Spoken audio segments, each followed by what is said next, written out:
శుక్లాంబరధరం విష్ణుం శశివర్ణం చతుర్భుజం ప్రసన్నవదనం ధ్యాయేత్ సర్వవిఘ్నోపశాంతయేత్. వ్యాసాయ విష్ణురూపాయ వ్యాసరూపాయ విష్ణవే నమో వై బ్రహ్మనిధయే వాసిష్ఠాయ నమో నమః. విమలపటీ కమలకుటీ పుస్తకరుద్రాక్షసస్తహస్తపుటీ కామాక్షీ పక్ష్మలాక్షీ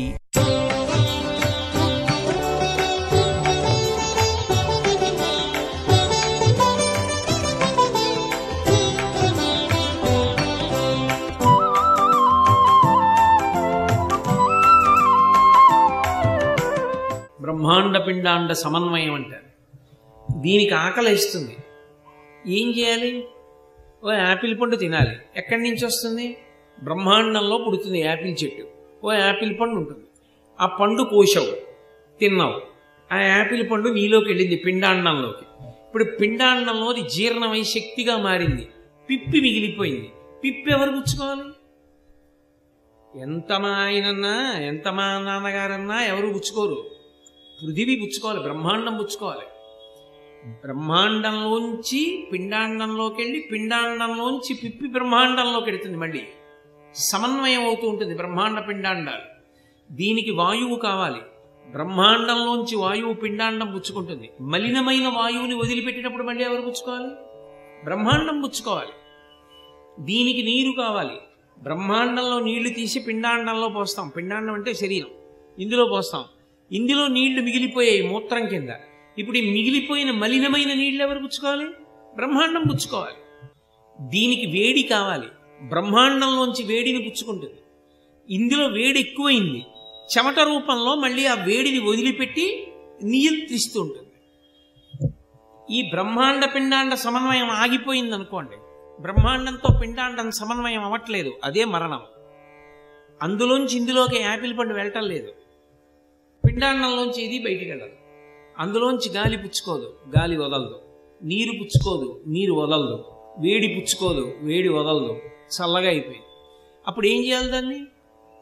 ఇక బ్రహ్మాండ పిండాండ సమన్వయం ఆగిపోయిందంటే అది చచ్చిపోయింది. అప్పుడు ఏం చేయాలి? ఎవరు పుచ్చుకుంటారు? బ్రహ్మాండమే పుచ్చుకోవాలి. ఇది పోయిందని చెప్పి ఏం చేస్తారు? తీసుకెళ్ళి మళ్ళీ బ్రహ్మాండంలో కలిపేస్తారు. కాల్చేశారా, పూడ్చేశారా వదిలేయండి. మళ్ళీ ఎవరు తీసేసుకున్నారు? బ్రహ్మాండం తీసేసుకున్నారు. బ్రహ్మాండంలోంచి వచ్చి బ్రహ్మాండంలోకే వెళ్ళిపోయి ఉన్నన్నాళ్ళు సమన్వయం ఎవరు చేశారు? అక్కడ యాపిల్ పండు పండేట్టు చేసిన వాడెవడు, దాన్ని ఇక్కడ పెట్టిన వాడెవడు, ఈ పిప్పిని మళ్ళీ కిందకి పంపించిన వాడెవరు? మరి వాడి గురించి ఆలోచించడానికే సమయం లేదంటే మరి దేని గురించి ఆలోచించినట్టు? నీకు ప్రీతి ఉన్నది ఆలోచిస్తానంటున్నావు. నాకు అత్యంత ప్రీతిపాత్రం నా శరీరం అయితే అసలు దీన్ని నిర్వహిస్తున్న వాడి మీద కదా నేను ఆలోచన నిలబెట్టాలి. వాడి మీద కదా నాకు ఎక్కువ ప్రేమ ఉండాలి. అప్పుడు ఎవరి గురించి ఆలోచించాలి? భగవంతుడి గురించి ఆలోచించాలి. అప్పుడు నా మనసుకి ఏది ఆలంబనం అవ్వాలి? భగవంతుడు ఆలంబనం కావాలి. విచిత్రం ఏమవుతుందంటే స్మరణ భక్తి యందు మీరు దేని గురించి ఆలోచిస్తున్నారో ఆ ఈశ్వరుడు నిర్వహించేటటువంటి తీరు గురించి మీరు ఆలోచన చేస్తుంటే మీకు తెలియకుండా ఆయన యందు భక్తి వలన ప్రేమతో ఆయన గురించిన ఆలోచనలు నిలబడిపోయి మిగిలిన వాటికి సంబంధించిన ఆలోచనలు ఆగిపోతాయి. అదే శాంతి, ధ్యానము. అందుకే ఆరోగ్యంగా ఉండాలంటే కొంచెం సేపు ప్రశాంతంగా ధ్యానం చేయండి అంటారు. దేన్ని? ఉద్వేగ పెట్టేదాన్ని కాదు, ఉద్వేగాలు ఆపేదాన్ని ధ్యానం చేయాలి. ఏది ఉద్వేగం ఆపేది? భగవంతుడు. దేని గురించి ఆలోచిస్తున్నారో దాని యందు కరిగిపోతారు. మిగిలినవి దాని యందు కరిగిపోరు. మా ఆవిడ గురించి ఆలోచిస్తే నేను మా ఆవిడలో కరిగిపోను. మా అబ్బాయి గురించి ఆలోచిస్తే మా అబ్బాయిలో కరిగిపోను. భగవంతుడి గురించి ఆలోచిస్తే భగవంతుడిలో కరిగిపోతారు. అందుకే అది శాంతి స్థానమైంది, అందులో కరిగిపోతారు. కాబట్టి స్మరణ భక్తికి చాలా తేలిక మార్గముగా నీకు మొదలు పెట్టడానికి ఎక్కడ ప్రీతి నీకు నిలబడిందో అక్కడే ఈశ్వరుడి గురించి స్మరణ కూడా మొదలు పెట్టచ్చు. నీకు అత్యంత ప్రీతి నీ శరీరం. ఈ శరీరం అసలు నిలబడ్డానికి నిర్వర్తిస్తున్న వాడెవరు? ఆయన. మళ్ళీ శరీరం ఇవ్వవలసిన వాడెవరు? ఆయన. అమ్మ కడుపులో దీన్ని ఎవరు తయారు చేశారు? ఆయన తయారు చేశాడు.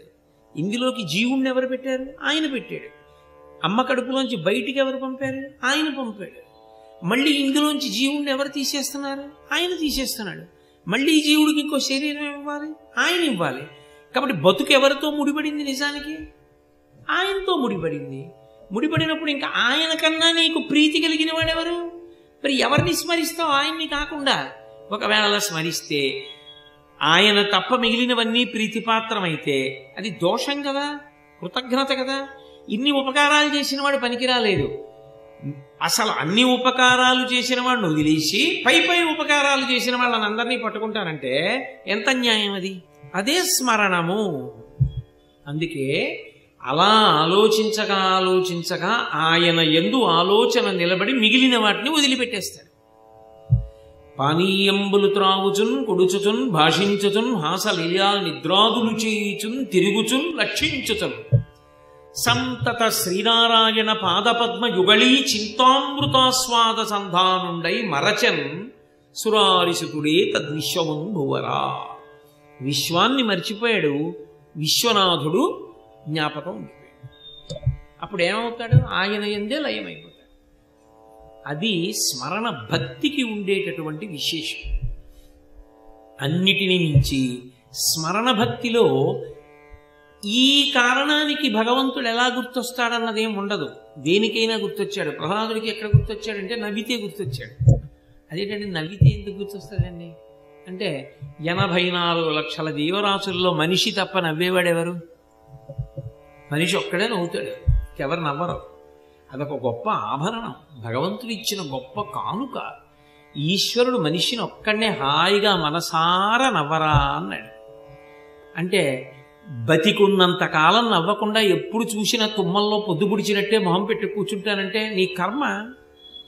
అది ఈశ్వరుడు ఇచ్చినటువంటి గొప్ప ఉపకారం. చక్కగా ఓ చిరునవ్వు నవ్వచ్చు. అలానే వికటాట్టహాసం చేయమని లేదు, చక్కగా హాయిగా నవ్వచ్చు, హాయిగా సంతోషంగా ఉండొచ్చు. గుర్రం జాషువా గారు ఓ అద్భుతమైన మాట అన్నారు.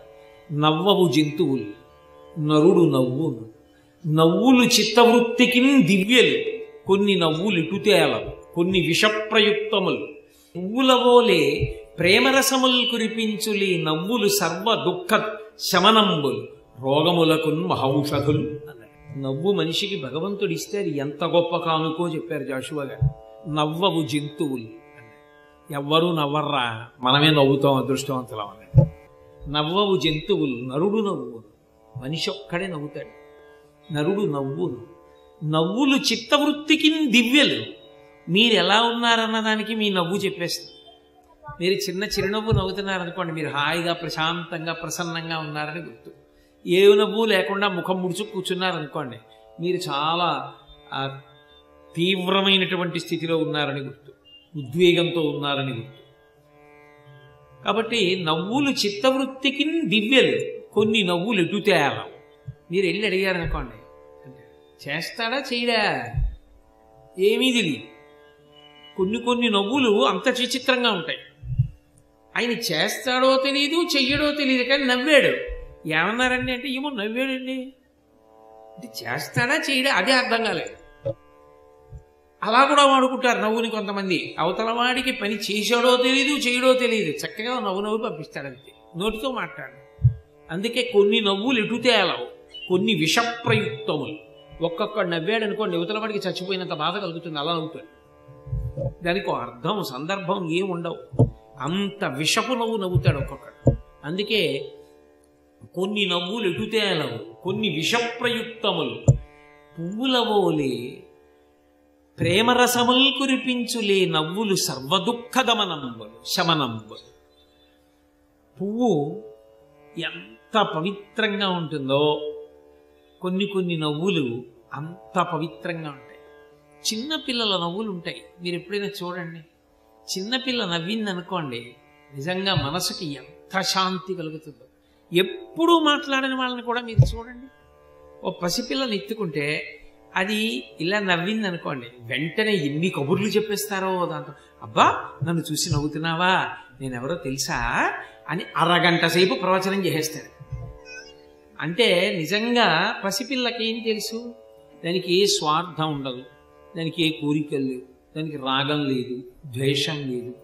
ఆ నవ్వులో ఏ కాపట్య ఉండదు. అది పువ్వు ఎలా ఉంటుందో అలా ఉంటుంది ఆ నవ్వు. ఎక్కడ వేశారో మహానుభావుడు జాషువా గారు.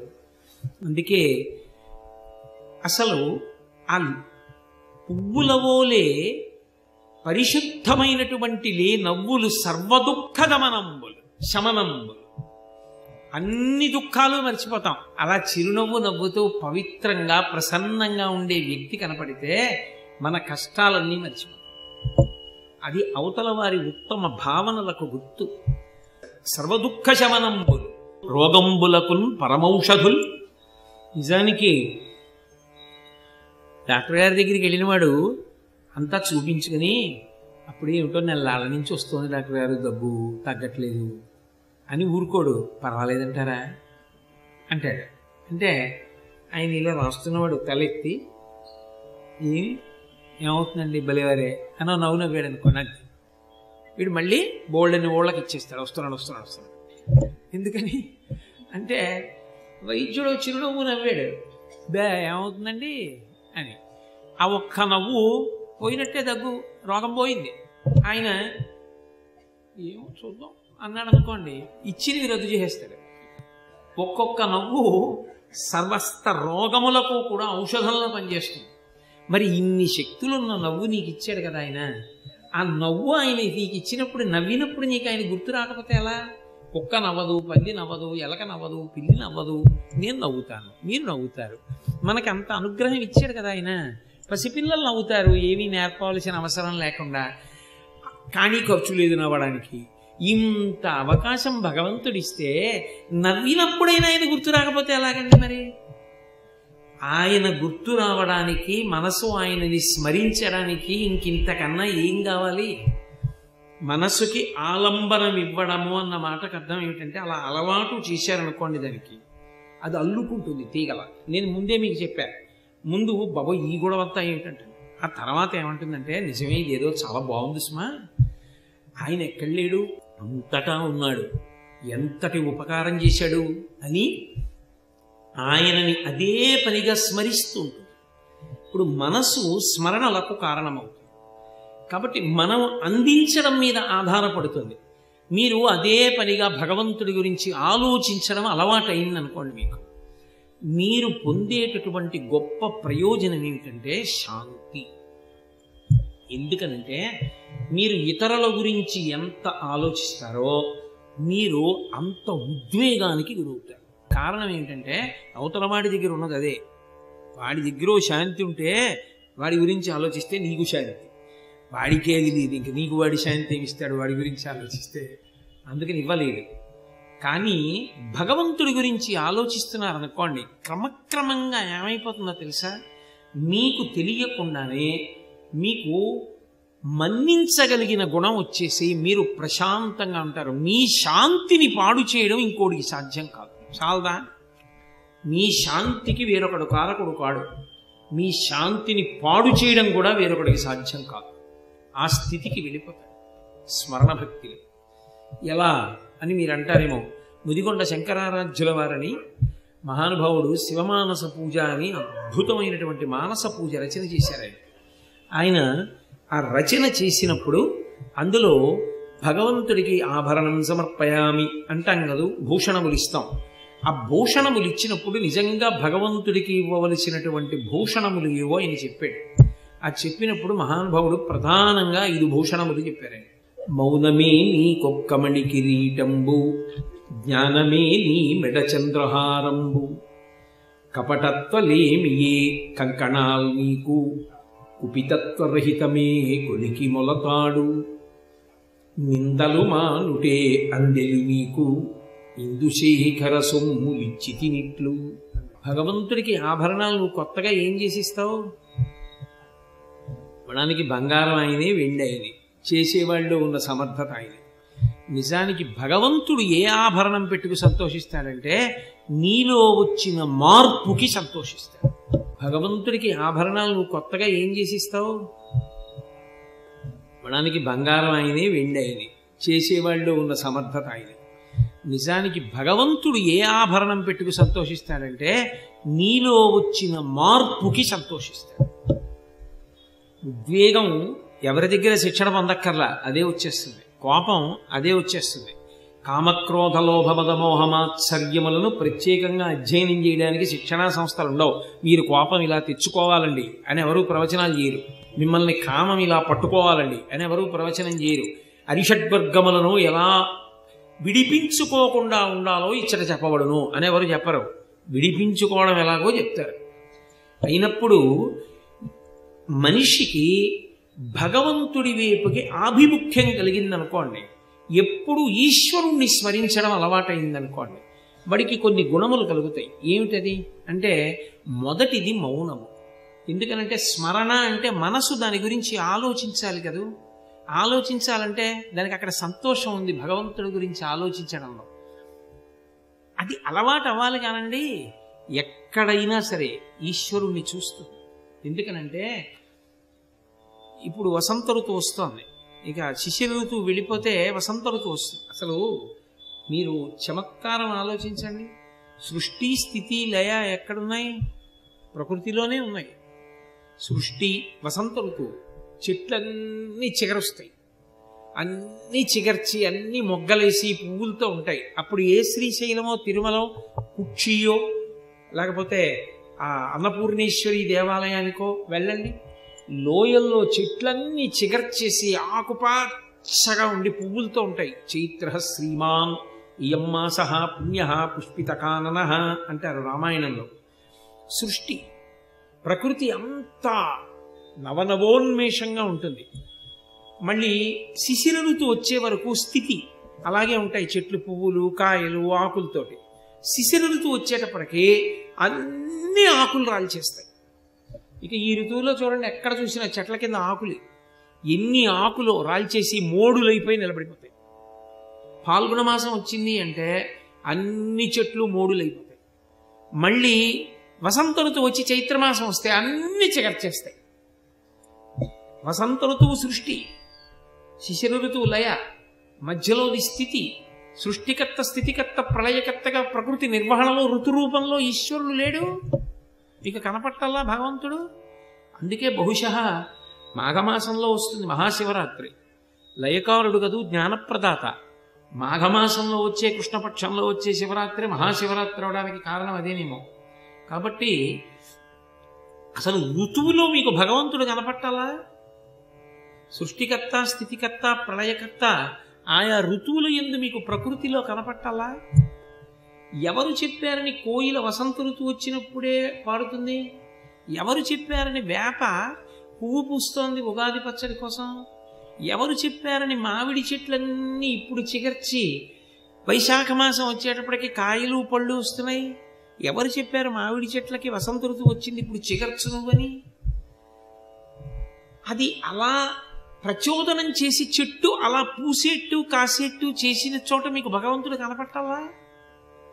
అప్పుడు మీకు ఆ పరిశీలనలో ఆ సంతోషంలో మాట్లాడవలసిన అవసరం ఉంటుందా? లోపల సంతోషించవలసిన అవసరం ఉంటుందా?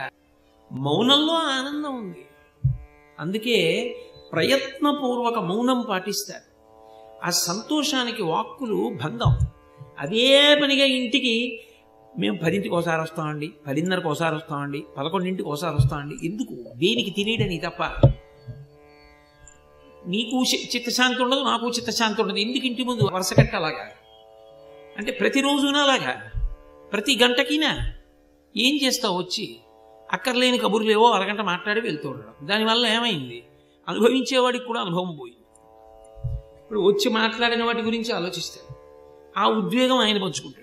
ఇప్పుడు ఏమైంది? ఆయన శాంతి పోయింది. ఆయనలా ఉండనిస్తే ఆయన హాయిగా ప్రశాంతంగా ఉంటాడు. మౌనమే నీకొక్కమణి కిరీటంబు. నిజానికి ఎవరైతే భగవంతుడి స్మరణలకు అలవాటు పడతాడో వాడు మౌనంగా ఉండడాన్ని ఇష్టపడతాడు. ఎందుకంటే లోపల అవి స్మరిస్తూ తలుచుకుంటూ ఏదో పద్యం గుర్తు తెచ్చుకొని, ఏదో శ్లోకం గుర్తు తెచ్చుకొని, ఏదో సందర్భం గుర్తు తెచ్చుకొని, పటికి బెల్లం తినేసిన వాడి నోరు ఎలా తీయగా అయిపోతుందో అలా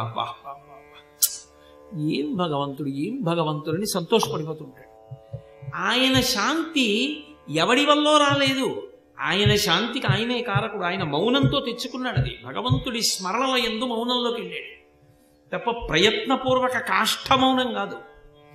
ఆయన ఏదో ఆలోచిస్తున్నాడు, అందుకని ఆయనకి మాట్లాడడం, మౌనంగా ఉంటాడు. ఇప్పుడు ఆ మౌనం ఏమైంది? మీ శాంతికి కారణమైంది. మీరు అలా ఉంటే ఈశ్వరుడికి కిరీటం పెట్టినట్టు. అది నిజమైన భూషణం. అది చెప్పారు ముదిగొండ శివారాధ్యుల వారు. మౌనమే నీ కొక్కమణి కిరీటంబు. అలాగే కపటత్వలేమి ఏ కంకణాలు నీకు. ఈశ్వరుడికి ఏవో కంకణాలు, చేతులకి హస్తాభరణాలని వేస్తాం. ఆయనకి ఏం లోటు? ఆయనకి కొత్తగా మనం వెయ్యక్కర్లా. కపటత్వం లేకుండా ఉంటే చాలు. నువ్వు చేయగలిగితే చేస్తానని చెప్పు, నువ్వు చేయలేకపోతే నేను చేయలేనండి, ఇది నా వల్ల కాదని చెప్పు. నువ్వు చేస్తానని ఒప్పుకుంటే త్రికరణ శుద్ధిగా అది చెయ్యి. మళ్ళీ ఏదో చిన్న వంకెట్టేసి దాన్ని ఎలా మానేద్దామని మాత్రం చూడకు. దాన్ని దాటి కార్యాన్ని చేయడానికే ప్రయత్నించు. కపటం లేకుండా బ్రతకగలిగితే అంతకన్నా ఈశ్వరుడికి వేసే కంకణాలు లేవు. కాబట్టి కపటత్వలేమి ఏ కంకణాలు నీకు, కుపితత్వ రహితమే కొలికి మొలతాడు. అస్తమానం కోప్పడిపోతూ ఉండడం, ప్రతిదానికి కోపం, ఏదో ఒకదాని మీద, ఎవడో ఒకటి మీద కోప్పడుతూ ఉంటాడు. అలా లేకుండా ఉండడమే నిజానికి భగవంతుడికి మంచి మొలత్రాడు, వడ్డాణం చేయించడం. సర్వం శ్రీ ఉమామహేశ్వర పరబ్రహ్మార్పణమస్తు. స్వస్తి.